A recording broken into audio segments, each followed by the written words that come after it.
Next heading is diabetic insipidus. Clear, next heading is diabetic insipidus. और diabetic insipidus में हम सबसे पहले लेंगे introduction. What is the diabetic insipidus.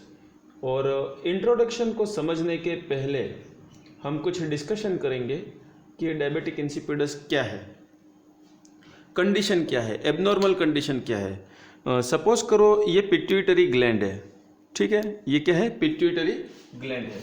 और आप सभी को पता है कि पिट्यूटरी ग्लैंड के दो पार्ट होते हैं, anterior pituitary gland and posterior pituitary gland and anterior pituitary gland. Anterior pituitary gland से बहुत सारे हार्मोन सिक्रेटेड होते हैं और पोस्टेरियर पिट्यूटरी ग्लैंड से दो हार्मोन सिक्रेट होते हैं, ऑक्सीटोसिन, क्लियर, ऑक्सीटोसिन, और सेकेंड हार्मोन है anti diuretic hormone. Second hormone कौन सा है, एंटी डायूरेटिक हार्मोन। और इसी हार्मोन को अपन कहते हैं वेसोप्रेसिन। इसका दूसरा नाम क्या है, वेसोप्रेसिन। क्लियर।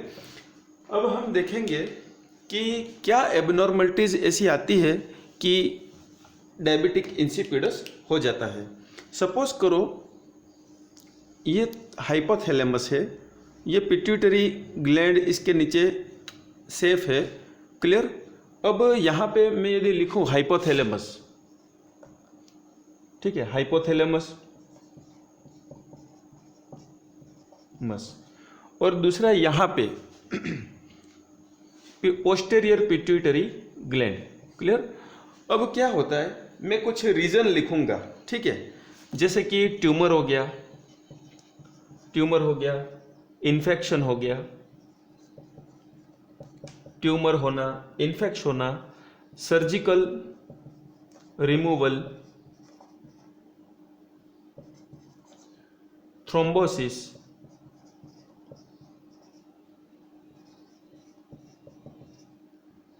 हेड इंजरी,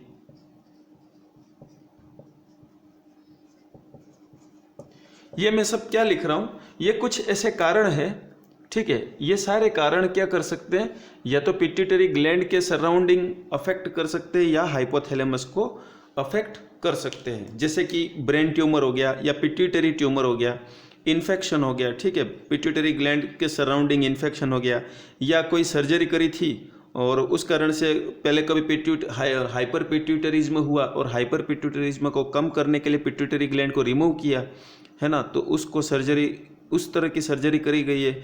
या फिर उसमें हेड इंजरी के कारण से ब्लड क्लॉट हो गया, थ्रोम्बस फॉर्मेशन हो गया है, या हेड इंजरी हो गई है। तो इन सभी कारणों से pituitary gland anti diuretic hormone को या तो प्रोड्यूस नहीं कर पाते हैं, या स्टोर नहीं कर पाते हैं, या रिलीज नहीं कर पाते, या सीक्रेट नहीं कर पाते हैं। अब ये प्रोडक्शन होता है यहाँ पे, स्टोरेज होगा और ट्रांसपोर्टेशन होगा और रिलीज होगा यहाँ से। तो एडीएच के लिए क्या क्या फैक्टर रहते हैं, एंटी डायूरेटिक हार्मोन के क्या क्या काम इसके अंदर होते हैं। हाइपोथैलेमस और पिट्यूटरी ग्लैंड ये दोनों मिलकर एडीएच के लिए क्या क्या करते हैं, एडीएच का प्रोडक्शन करते हैं, ठीक है, एडीएच का प्रोडक्शन करते हैं।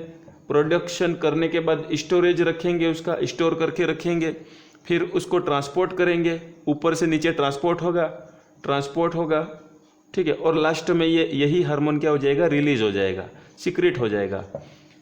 तो मैं ये कहना चाहता हूँ कि हाइपोथैलेमस में से लगा के पिट्यूटरी ग्लैंड तक एडीएच हार्मोन यहाँ तक सीक्रेट होके आता है, प्रोडक्शन होता है, स्टोरेज होता है, ट्रांसपोर्टेशन होता है और यहाँ से रिलीज होता है।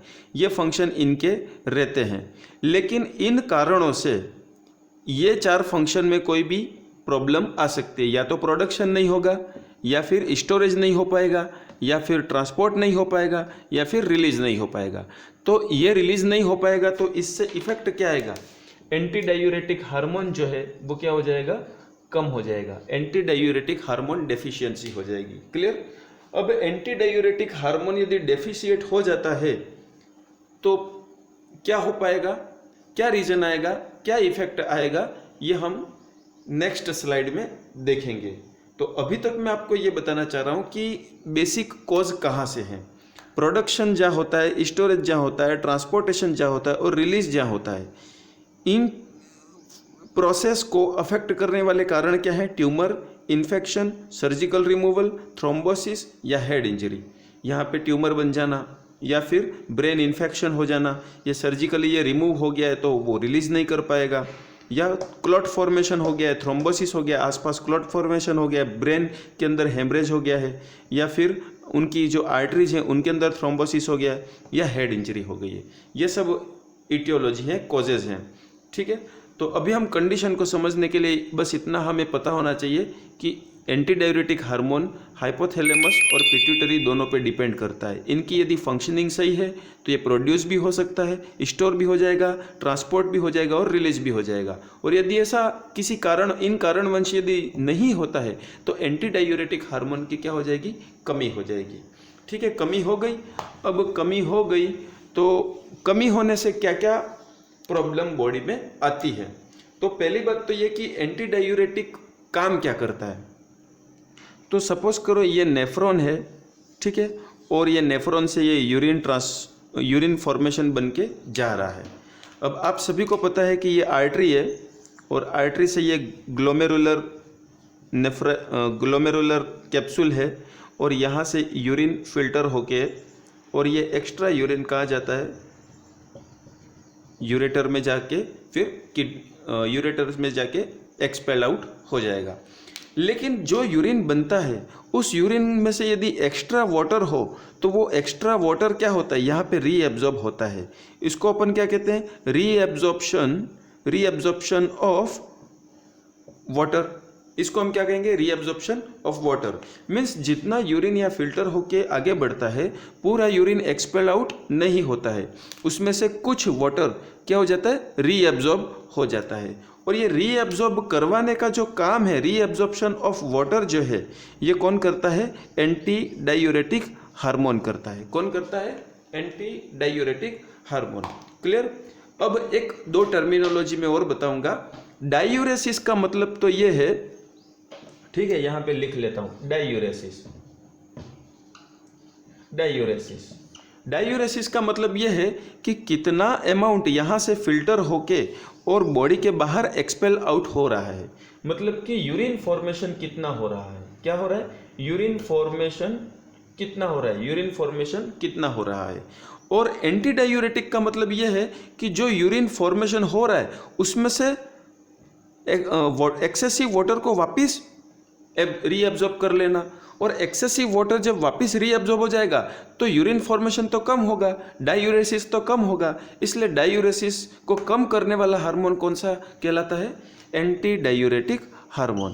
क्लियर। डायूरेसिस और एंटी डायूरेटिक, ये आप समझ गए। डायूरेसिस मीन्स कितना फ्लूइड बाहर जा रहा है। यदि फ्लूइड बाहर ज़्यादा जा रहा है तो डायूरेसिस अच्छा हो रहा है, और यदि उस फ्लूइड में से एक्स्ट्रा वाटर रीअब्जॉर्ब हो रहा है तो एंटी डायूरेटिक इफेक्ट कहलाएगा।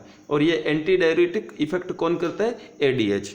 मीन्स हमारी नेफ्रॉन के अंदर यूरिन तो बहुत सारा बन जाता है लेकिन वो यूरिन डाइल्यूटेड रहता है, उसमें से एक्स्ट्रा वाटर को हम वापस रीअब्जॉर्ब करते हैं और यूरिन हमारा कंसंट्रेटेड यूरिन निकलता है।